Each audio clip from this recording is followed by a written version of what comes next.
¿Para qué escriben libros los periodistas que ya trabajan cada día en una redacción? ¿Qué desvelan que no hayan dicho antes en su periódico, en la radio, en la tele o en internet? Hoy, en un tema al día, en directo desde la Feria del Libro, lo que los periodistas cuentan en sus libros.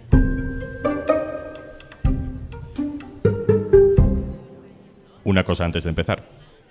En las guerras o en las crisis económicas, Oxfam Intermón trabaja para que todas las personas tengan los mismos derechos y oportunidades. Contigo podemos hacer que la igualdad sea el futuro. Entra en oxfamintermon.org. A los periodistas no nos sobra el tiempo, si nos falta algo es tiempo. Nuestro trabajo, tanto si escribimos grandes reportajes con más o menos calma o si estamos cubriendo una última hora, es una batalla contra reloj. A los periodistas no nos faltan, a día de hoy, canales de expresión. Trabajamos o colaboramos con radios, televisiones, periódicos, impresos y digitales. Tenemos redes sociales, tenemos newsletters, tenemos podcast. Los periodistas producimos más contenido que nunca y, sin embargo, parece que no hay nada como un libro. Vamos a hablar de por qué y lo vamos a hacer hoy por primera vez con ese maravilloso sonido ambiente que nos dice que estamos en la calle, en la Feria del Libro de Madrid. Aquí nos hemos venido a probar cómo es esto de grabar un podcast en directo con oyentes y ahí les tenemos, mirándonos desde fuera de la caseta 366 de esta Feria del Libro de Madrid que tiene lugar este año hasta el 12 de junio. Como antes de la pandemia, hay aquí, no sé, miles de personas circulando, buscando ideas para leer, escritores para conocer. Yo os presento a tres, aunque los conocéis, son tres periodistas que también son escritores, editores también de libros. Elena Cabrera, hola. Hola, Juanlu. Elena Cabrera es la jefa de cultura del diario.es. Elena Cabrera, hola. Hola, Juanlu. Ha publicado el libro Algunas lagunas y en nada también sale La mujer enmascarada. Antonio Maestre, hola. ¿Qué tal, Juanlu? Muy buenas. Antonio Maestre, hola. Hola, Juanlu.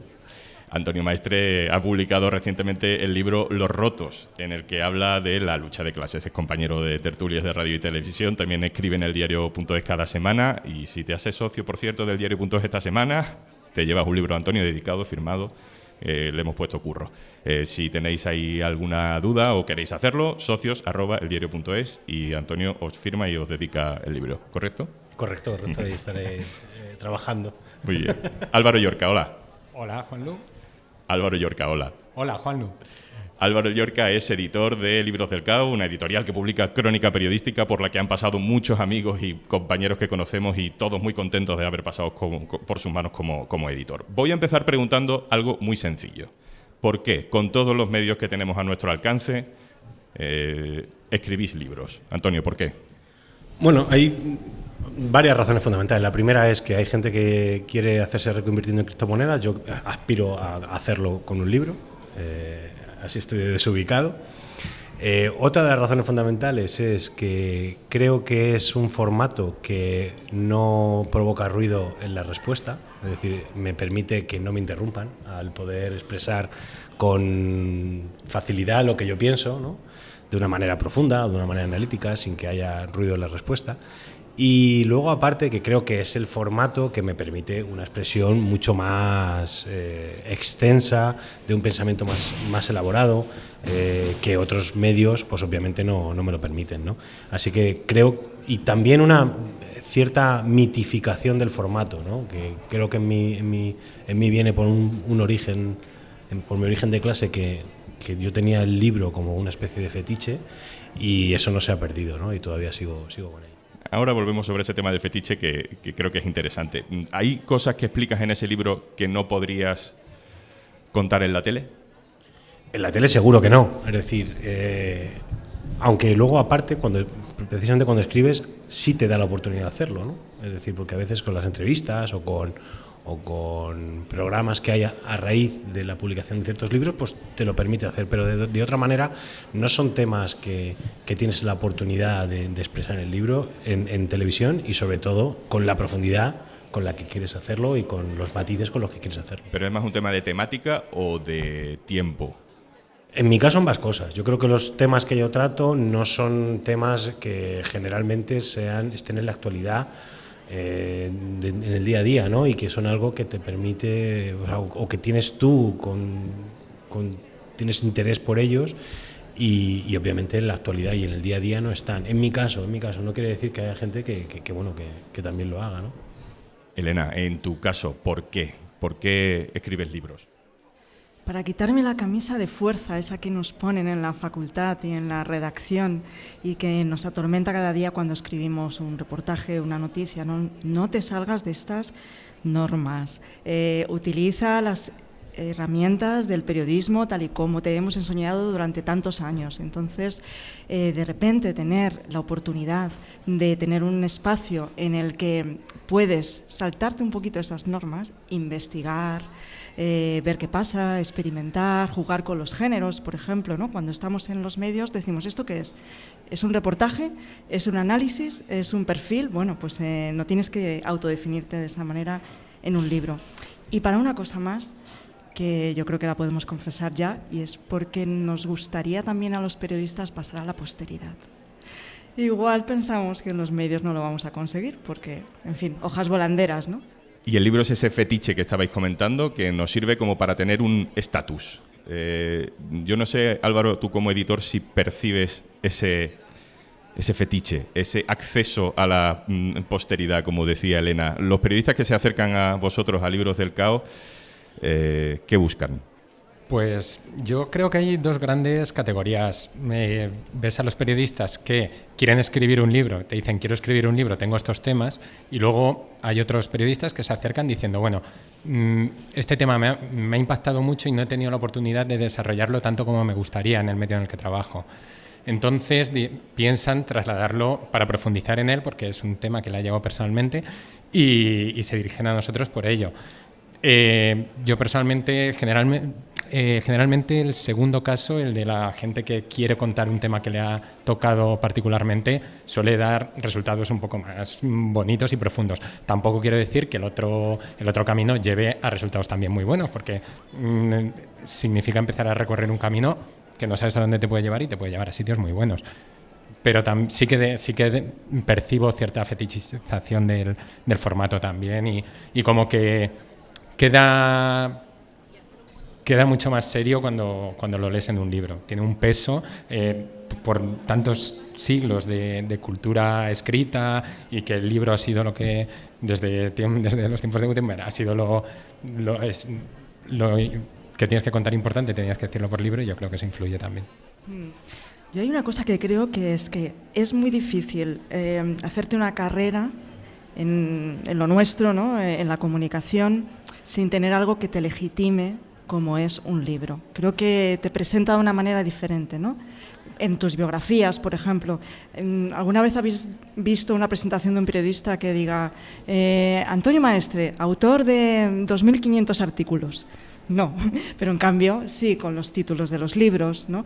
Aunque esos libros sean mucho menos vendidos o leídos, mejor dicho, ¿no? Que tengan menos impacto de lo que puede tener pues un tuit, quizás a veces, ¿no? Porque hay que admitir que nos gustan mucho los libros y nos dan esa legitimidad y ese estatus que queremos conseguir para tener una voz, ¿no? Y estar ahí presentes en la conversación, pero no siempre tienen ese impacto a un nivel masivo, ¿no? Que nos gustaría.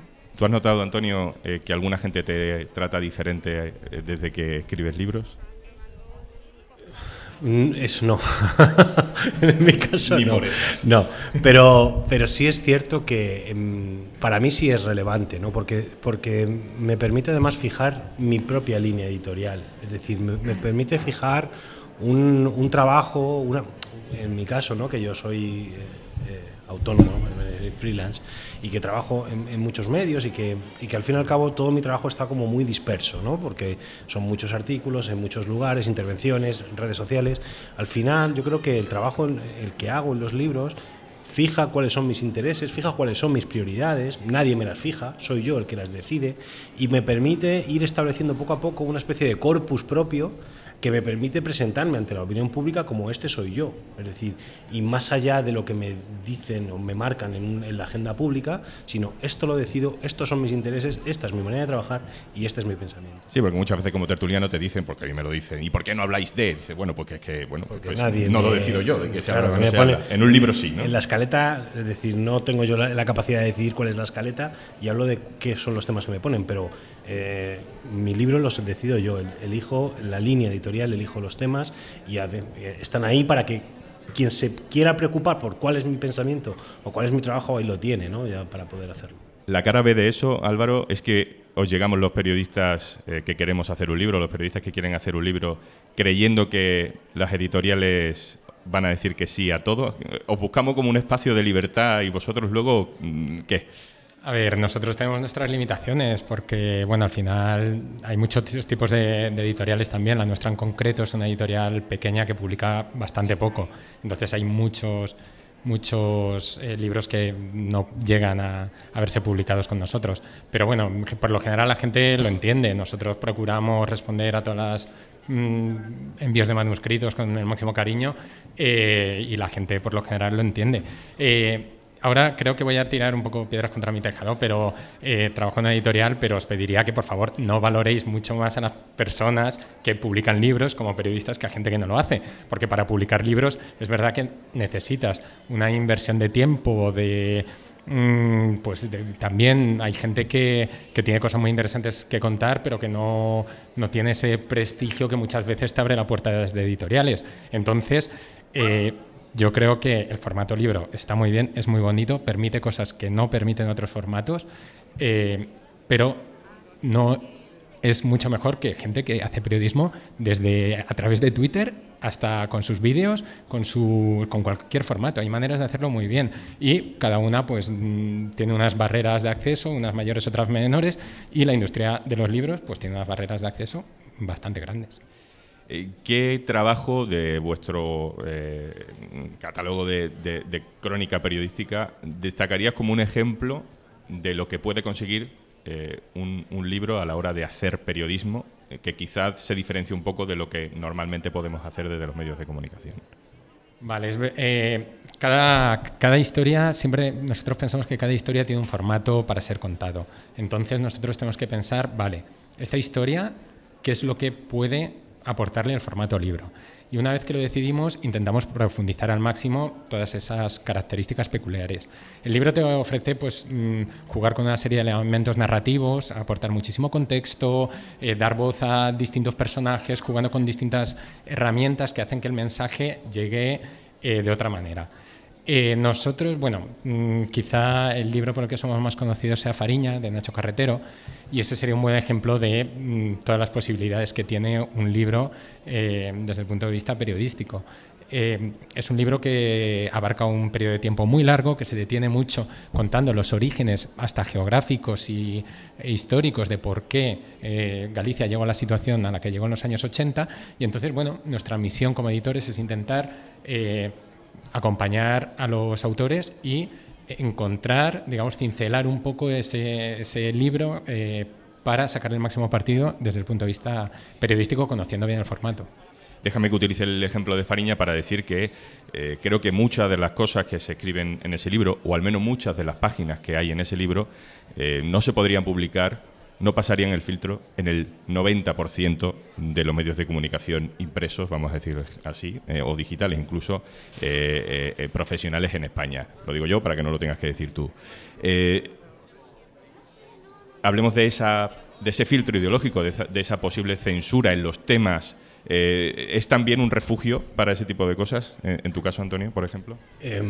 Bueno, a mí hay una cosa que me llama la atención, por ejemplo, en el caso de Franquismo S.A., es decir, yo, hombre, en La Marea nosotros, de hecho, el libro parte de un artículo, por lo tanto ahí no tenía ese problema, ¿no? Pero marca un poco la definición de cómo en el libro se pueden hacer cosas que en otros medios no. Es que me llegaron a hacer entrevistas sobre el libro que luego no llegaron a ser publicadas por los nombres que se daban en la entrevista, ¿no? Obviamente también es cierto, no solo por una cuestión de la publicidad o los nombres que se daban, que eran grandes empresas que metían mucha publicidad, sino también en el caso de un libro como el último, como Los Rotos, porque me permite también superar, como bien decía antes Elena, ciertos ciertas estructuras que nosotros tenemos como muy definidas, ¿no? y en la que yo rompo en Los Rotos es la inclusión del yo, ¿no? como narrativa, ¿no? Meterme yo en el libro para, a través de mi propia experiencia, contar narrar una historia un poco más general, ¿no? Obviamente, cuando somos periodistas, eso intentamos no hacerlo, no es lo mismo en el análisis o en la opinión que en la información, pero en términos generales queda mal meterte tú en la historia o meterte tú en el texto, ¿no? Y obviamente con este libro a mí me lo ha permitido, es decir, he podido hacer cosas que en los medios, pues no sé si no me dejarían, sino que yo tampoco lo hago, ¿no? No se me ocurre presentaros a vosotros al diario un texto en el que soy yo el protagonista desde el punto de vista de la autoría, ¿no? Entonces, al final, creo que me permite eso, transitar otros caminos, ¿no? Que de esa manera no podría. ¿Qué has encontrado tú en lo formal, Elena, en el libro? Creo que en algún lado te he leído que definías algunas de las cosas que has escrito como reportajes desbordados. También sé que tenemos en la mente conceptos como la autoficción. ¿Qué tipo de formatos como periodista están en los libros que te han permitido contar cosas que a lo mejor pues en las crónicas, en los reportajes, en las entrevistas, en los formatos clásicos del periodismo no caben? Pues mira, te diría dos cosas. La primera sería poder dar la espalda a la dictadura del gancho, ¿no? Que es como llamamos a la percha de actualidad que toda historia debe tener. Entonces, en un libro nos permitimos ser no actualidad y eso es es una descarga y te puede permitir mirar en sitios diferentes. Y otra sería la que enlaza con lo que acaba de decir Antonio, y es que no debemos estar nosotros en el centro de la historia, pero a veces podemos aportar un punto de vista particular. Y a mí me pasó en una ocasión, haciendo un tema para el diario, que cuando estaba cubriendo asuntos de memoria histórica, yo necesitaba a una persona que quisiera buscar a un familiar desaparecido, que no supiera dónde estaba, que hubiese muerto en la guerra civil o en el franquismo. Y empecé a buscar uno para mi historia, para que esta persona pudiera contar qué recursos da el Estado cuando tienes que buscar a alguien y no sabes cómo.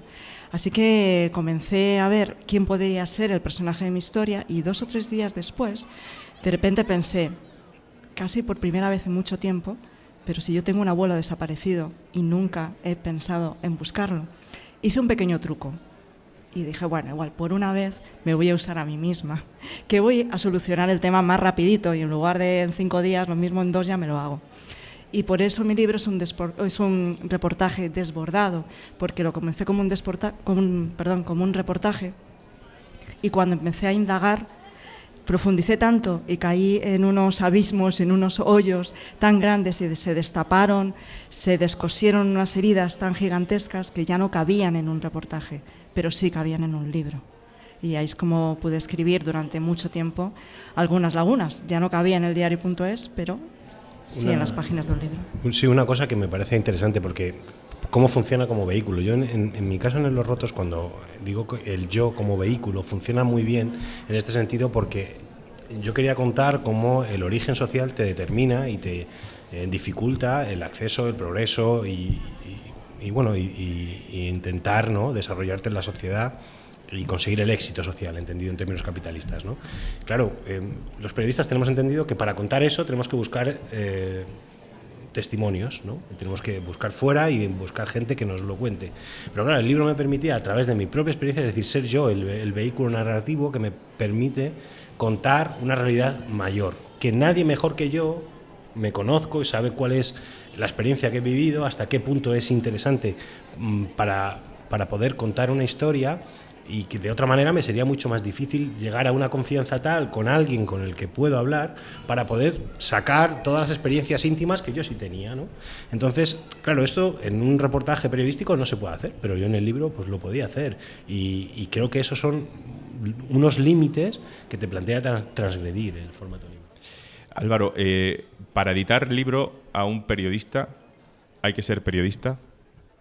No lo creo. A ver, yo creo que el otro día, por ejemplo, una compañera periodista me hablaba de, joder, debe ser difícil editar periodistas con el ego que suelen tener, manejar esos egos a la hora de publicar. Y yo le decía, pues fíjate que nosotros más que problemas de ego nos encontramos problemas de inseguridad, de que tenemos que acompañar a la gente, porque al final se están exponiendo al escribir un libro, están llegando muy, muy, muy dentro de sí mismos, ya hablen, sean en primera persona o no, o la utilicen o no, al final es un enfrentamiento con el papel en blanco bastante tenso. Entonces yo creo que pues sí, ser periodista te ayuda a comprender mejor a los autores y quizá comprender un poco mejor las herramientas del género, pero hay ahí una labor de empatía, de comunicación que, vamos, yo creo que con tener los oídos bien atentos te hace bastante el trabajo.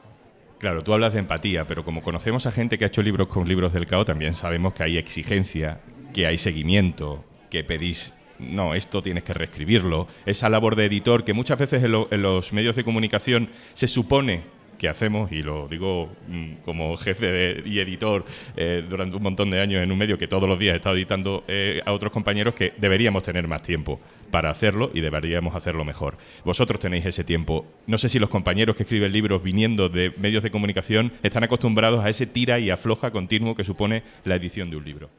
Desde luego que no lo están.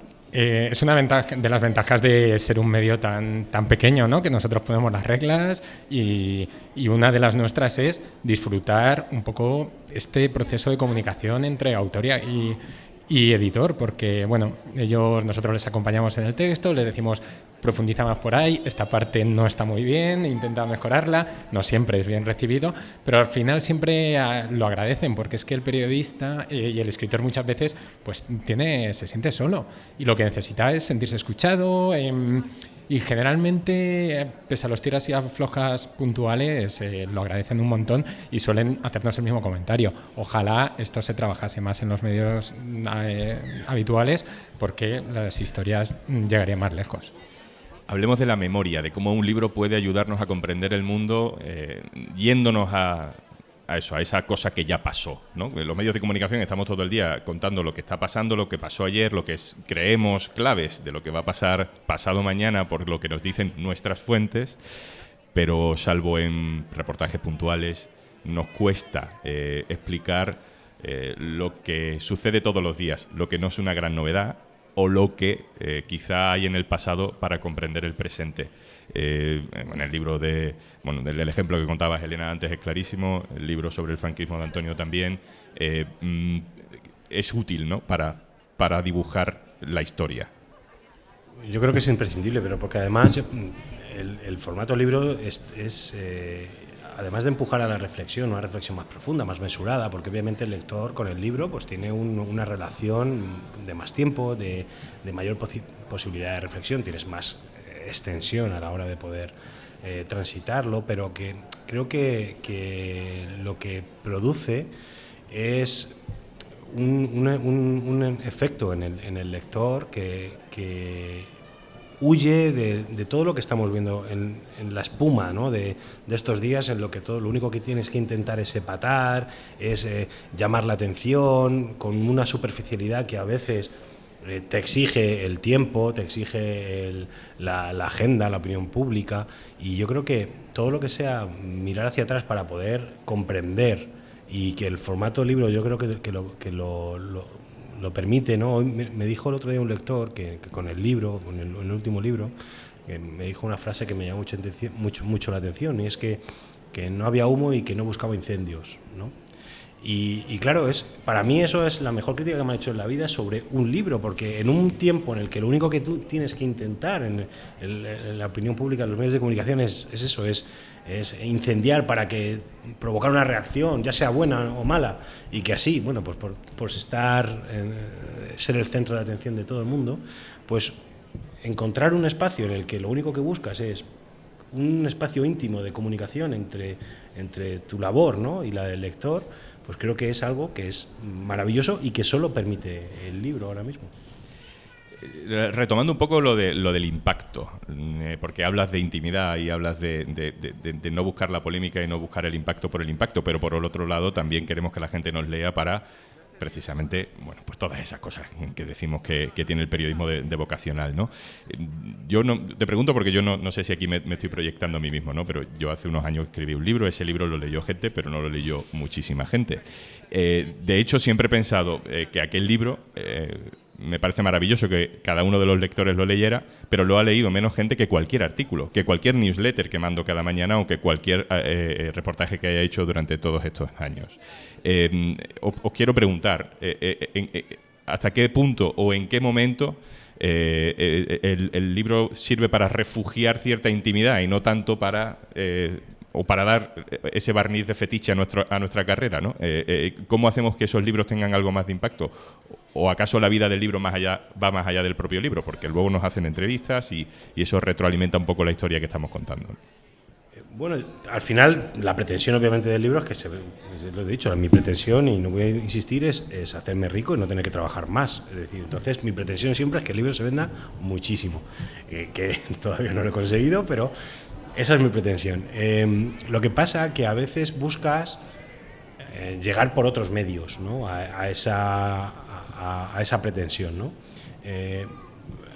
Yo no me puedo quejar de lo que se ha leído Franquismo S.A., por ejemplo. Creo que se ha leído bastante y que se ha comprado bastante, pero por ejemplo, con este último libro yo asumía y sé y soy consciente de que hablar de la clase obrera de un modo íntimo, pues hombre, no va camino de bestseller ya desde un primer momento. Entonces, lo que pasa que en el fondo también es que quieres contar algo, necesitas contar algo, e independientemente de que sea aceptado por una mayoría o por menos personas, bueno, pues al final es encontrar una comunicación con tus lectores. También es cierto que quizá este libro no lo hubiese escrito el primero, porque sé que este libro es menos comercial, ¿no? Que se puede decir, y me lo puedo permitir ahora, a lo mejor, pero no me lo hubiera podido permitir escribir el primer libro. Álvaro, ¿qué es el éxito al escribir un libro? Pues el éxito es lo que le ocurre a 1 o 2 libros de cada miles y miles que se publican. Eso es el éxito en términos comerciales. La gente desconoce mucho la realidad de la industria editorial, en parte porque nos hemos ocupado de que sea así los editores. Nosotros, recuerdo cuando publicamos el primer libro, nos llega la llamada telefónica a la imprenta y nos dicen: ¿cuántos ejemplares? ¿Cuántos queréis imprimir? Nosotros, pues no tenemos ni idea. Un montón de editorial. Es un caso un poco asilvestrado el nuestro. No teníamos nosotros experiencia editorial, somos periodistas y decidimos montarla. Y pues dijimos un número un poco al azar.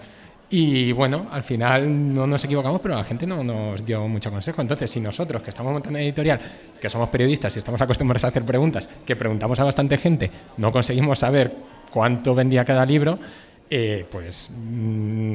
me imagino que los autores tampoco conocen mucho la realidad de la industria. Entonces, bueno, hay muy pocos libros que vendan mucho. Nosotros como editorial tenemos una estructura pequeña, subsistimos gracias a pocos libros. Hay muchos que sabemos que no van a vender, pero queremos seguir publicando. Pero también porque hay un punto de no predecible, ¿no? Lo que puede suceder, ¿no? No puedes hacer una apuesta por este y este, porque luego pasan cosas mágicas. Totalmente, sí, es imposible saberlo. Sí que puedes intuir sobre todo cuál no va a aprender comercialmente, pero ya te digo, la ventaja de tener una estructura tan pequeña es que podemos permitirnos eso. Nosotros, obviamente, no vamos a perder de vista que tenemos que vender los libros, nos desvivimos por ellos para que nuestros autores vendan lo máximo posible, pero bueno, la realidad del mundo editorial no es que se venda mucho. Como lectores, editores, periodistas, ¿qué os parece ese formato que algunos periodistas han llevado a formato libro, que es jugar con la ficción para contar cosas que saben pero que no han podido publicar como periodistas? Es decir, no sé si le podemos llamar blanquear información, pero se trata de, bueno, algunas cosas que te han contado off the record, pero que te queman en las manos, como no las puedes publicar en un reportaje porque sería saltarte un off the record, o algo que no tienes 120% documentado, digamos, fundamentado documentalmente, pues luego me lo llevo a un universo de ficción, porque en realidad estoy convencido de que pasó, simplemente no lo puedo publicar atribuyéndolo a fuentes. Y hago un libro de ficción donde los personajes se llaman igual pero cambiando un par de nombres, o donde hay algún acontecimiento que de pronto te resulta muy familiar. ¿Qué sensaciones os produce? A mí me parece muy bien mientras no nos mientan en la tapa, mientras no nos estén contando un cuento con una portada donde dice crónica, ¿no? O el gran reportaje periodístico. Bueno, pues igual eso habría que medirlo un poquito mejor, ¿no? Ser más honestos, igual que en el periodismo siempre hablamos de esto, ¿no? Igual no somos objetivos, pero somos honestos y trabajamos con esas herramientas, bueno, pues en los libros también.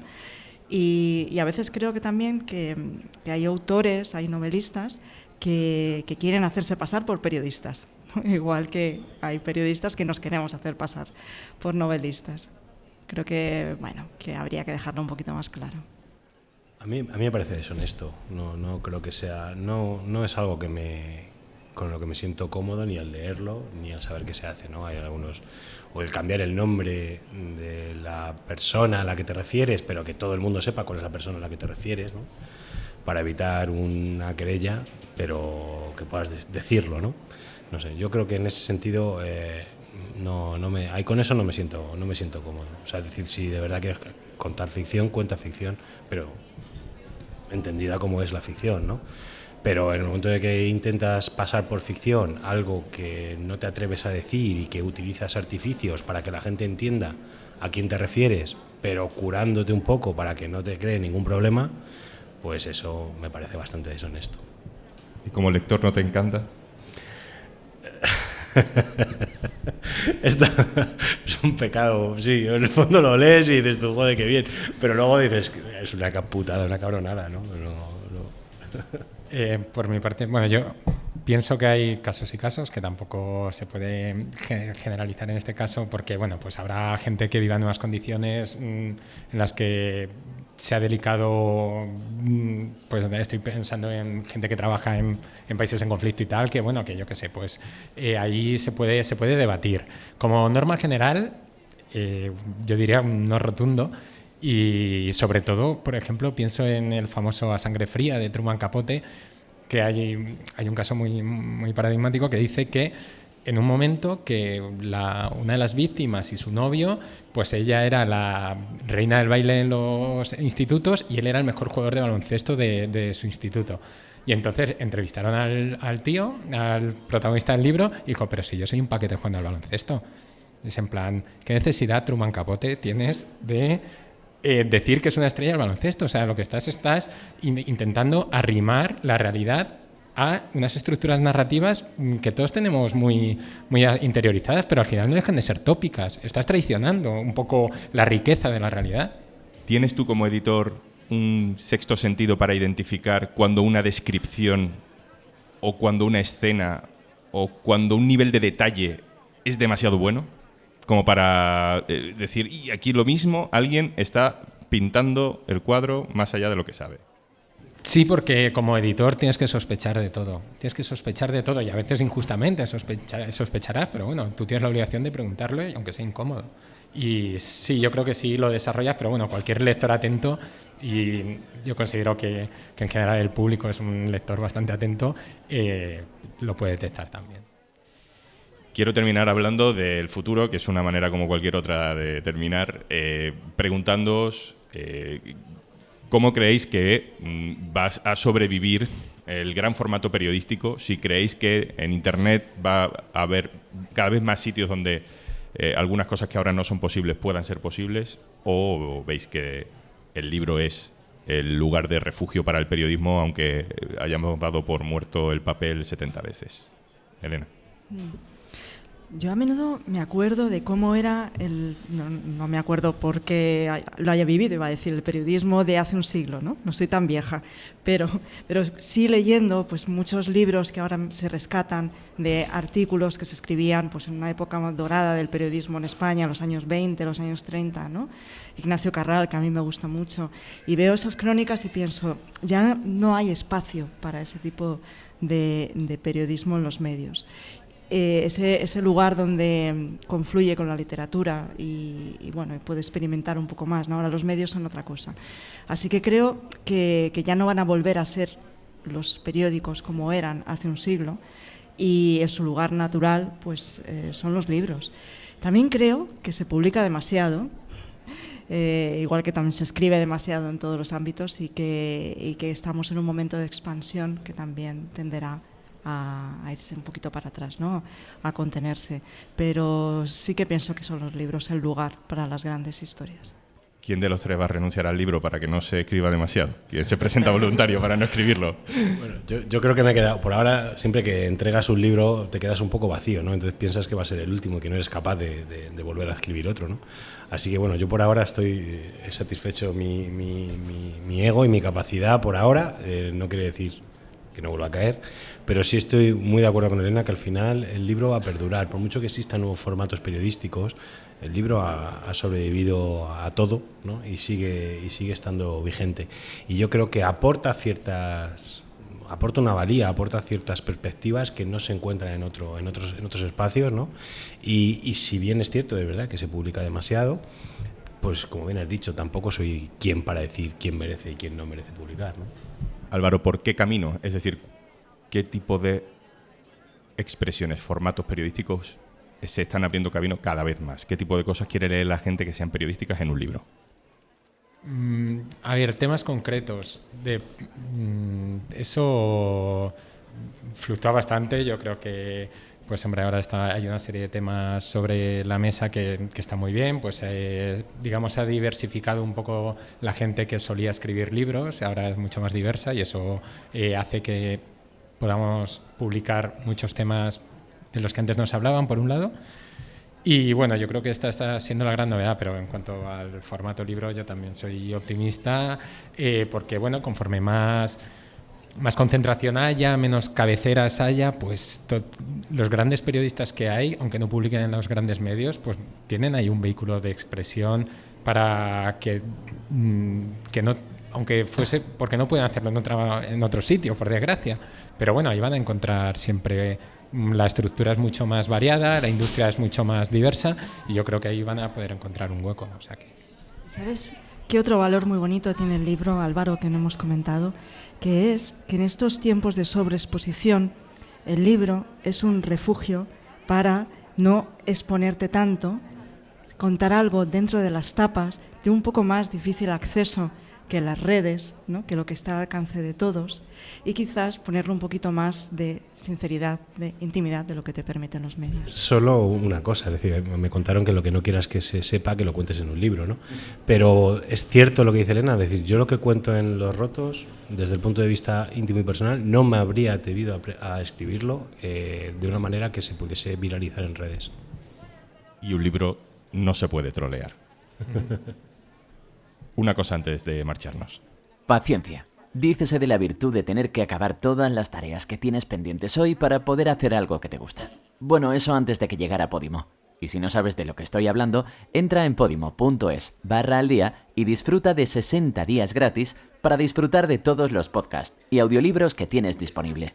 Y lo mejor es que no tienes que esperar a acabar todas las tareas que tienes pendientes hoy, porque puedes escucharlos mientras las haces. Igual que estás escuchando un tema al día de eldiario.es.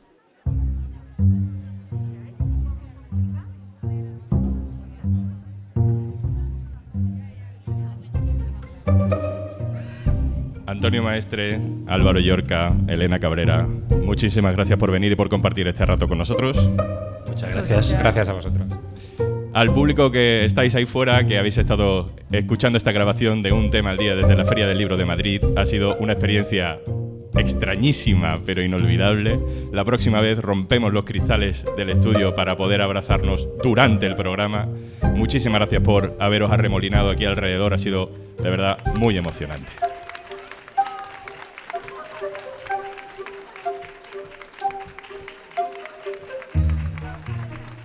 Esto es Un Tema al Día, el podcast del diario.es. El capítulo de hoy ha sido posible gracias a la colaboración de la Feria del Libro y gracias a la producción de Elena Cabrera, Esther Alonso, Alejandro Navarro Bustamante, Nando Ochando, Claudio Martínez, Andreu Far, Roberto Fencerrado y el equipo habitual de Un Tema al Día. Carmen Ibáñez, Marcos García Santonja, Izaskun Pérez y el montaje de Pedro Godoy. Yo soy Juan Luis Sánchez. Mañana, otro tema.